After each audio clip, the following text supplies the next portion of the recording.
वंदे मातरम वंदे मातरम वंदे मातरम तृणमूल कांग्रेस जिंदाबाद जिंदाबाद जिंदाबाद ममता जिंदाबाद जिंदाबाद जिंदाबाद।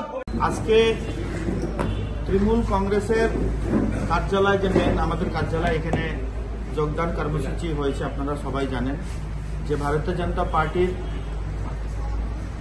মাইনরিটি সেলের ইনচার্জ এবং জেলা সভাপতি ছিলেন মাইনরিটি সেলের, এবং সাজু মিয়া আমাদের কুমারগ্রাম ব্লকেরই, শাহজাহান আলী আমাদের কুমারগ্রাম ব্লকেরই লোক, এবং মোহাম্মদ আব্দুল মিয়া আলিপুরদুয়ার 2 নম্বর, মোহাম্মদ আব্দুল মজুল মিয়া যে 2 নম্বর ব্লক থেকে, এবং ওনার সাথে যে যোগদান করলেন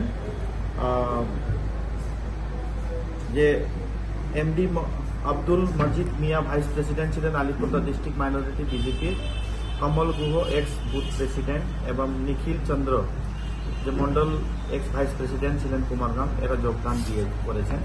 আপনারা জানেন কয়েকদিন আগে ভোট হলো এবং ভোটের রেজাল্ট এটাই হয়েছে, তৃণমূল কংগ্রেস প্রত্যেকটা জায়গায় যোগদান কর্মসূচি করতেছে এবং করবে।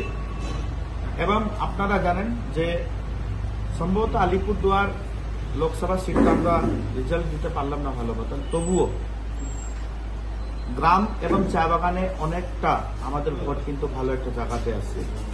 আগামী দিনও ডেভেলপমেন্টের নামে এই যোগদান কর্মসূচি হবে। আগামী দিন যেন দল আরেকটা ভালো ফল করে এবং কুমারগ্রাম ব্লক এবং আলিপুরদুয়ার 2 নম্বরে ভালো ফল করে। আমার লোকসভা 2 ব্লকেরই কুমারগ্রাম এবং আলিপুরদুয়ার 2 নম্বর ব্লকের আছে। ডিস্ট্রিক্টের ভাইস প্রেসিডেন্ট প্রেমানন্দ দাস সহ আমার সকল নেতৃত্ব আছেন। আমি সবাইকে শুভেচ্ছা দিব। আগামী দিন যেন সবাই মিলে একসাথে কাজ করি এবং মিলিত আকারে যারা বিজেপি থেকেও আসতেছেন ওদেরকে আমরা কাজে লাগাবো। এরা কেন এই যোগদান করলো বিজেপি ছেড়ে? এটা তো ওরাই বলে দিবে। আপনারা জানেন যে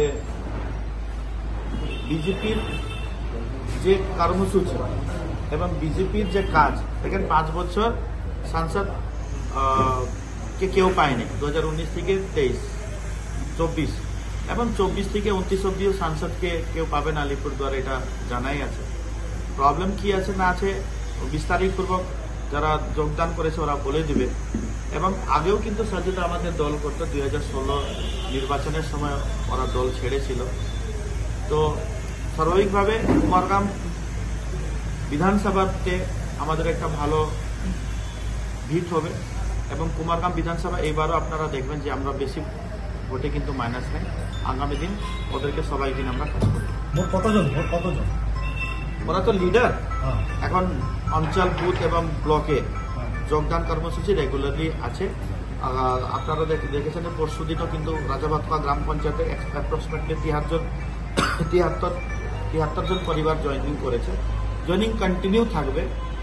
আমাদেরকে ডেট চাওয়া হয়েছে, অনেক জায়গা আমরা যেতে পারিনি, তবু কন্টিনিউ জয়েনিং থাকবে। সামনে অঞ্চল এবং বুথ ভিত্তিক আমরা 21 জুলাইকে নিয়ে কর্মসূচি করেছি। কালকে আমরা জেলা মিটিং কল করেছিলাম, এখন টার্গেট আমাদের 21 জুলাইকে নিয়ে আছে।